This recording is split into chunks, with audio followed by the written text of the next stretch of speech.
Oh, I'm Karima Khalid, and I'm from Tanzania. What is your role in Apprise?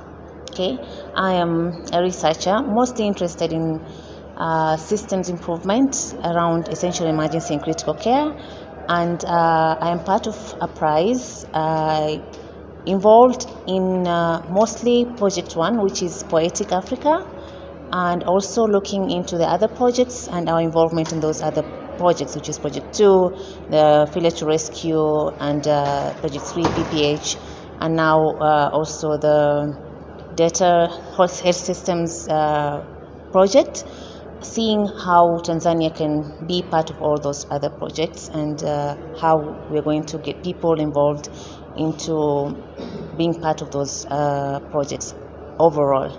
Yeah, but mostly I'm involved in the first project, which is Poetic Africa. Can you tell me a bit more about Poetic Africa? Okay, so Poetic Africa is looking at the critical care aspects of the perioperative patients. And we have a concept that we're working on, which is called essential emergency and critical care, which cuts across the whole system of care of critically ill patients, covering also the perioperative patients. So in this project, we have what we call the ACOS project, which is going to look at across Africa what is the burden of critical care, and what kind of care is being given right now, and what is the mortality that is associated with critical illness. And we are going to run a survey that is looking at availability of resources for critical care in our setups. We're also going to look at community involvement or community knowledge about critical care or critical illness. And why did critical care become your main area of interest?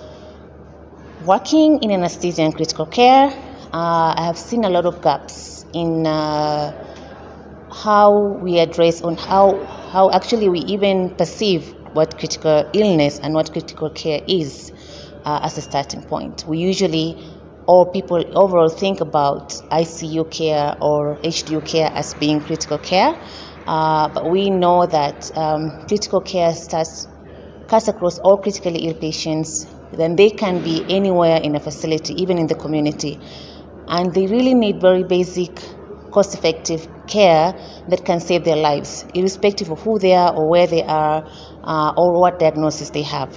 So that has been missing a lot. We've seen a lot of gaps in that, and we are trying to address that in this project and other projects to make sure that at least the baseline is set for that all patients get this good care, and then escalate care to diagnosis-specific care.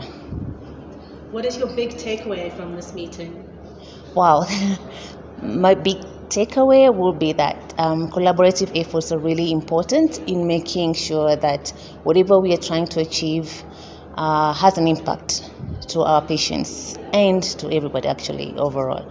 So working together, putting our minds together from different specialties, from different aspects of healthcare, including the community level, to policymakers, to providers, everybody who is involved in the health systems, coming together and putting their heads together and trying to solve these problems, especially as we're looking here into perioperative care. It's not a one-side kind of thing. It has a multi-system, multi-phase thing that needs to be looked into and addressed.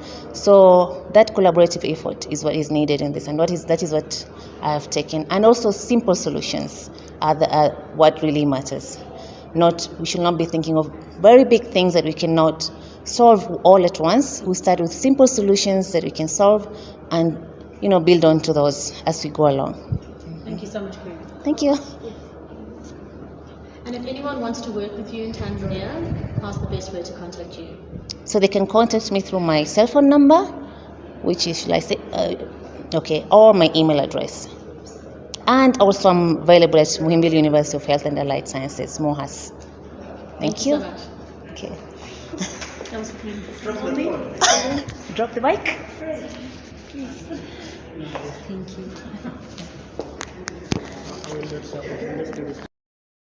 Yeah, it's very okay.